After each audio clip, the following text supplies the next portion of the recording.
వృశ్చిక రాశి వారు చెట్లు నాటండి,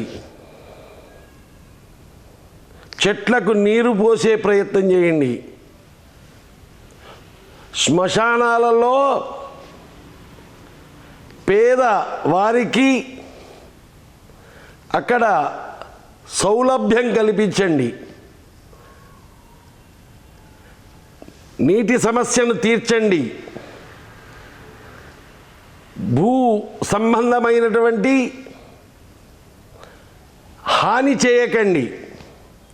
వృశ్చిక రాశి వారందరికీ ఈ రెమెడీ వలన శుభం జరుగుతుంది.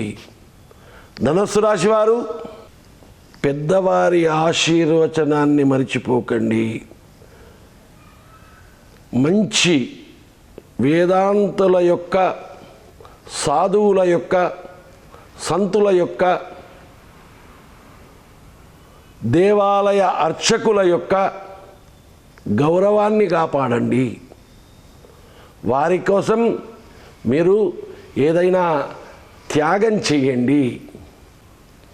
దానివల్ల మీకు మంచి శుభ ఫలితాలు కలుగుతాయి.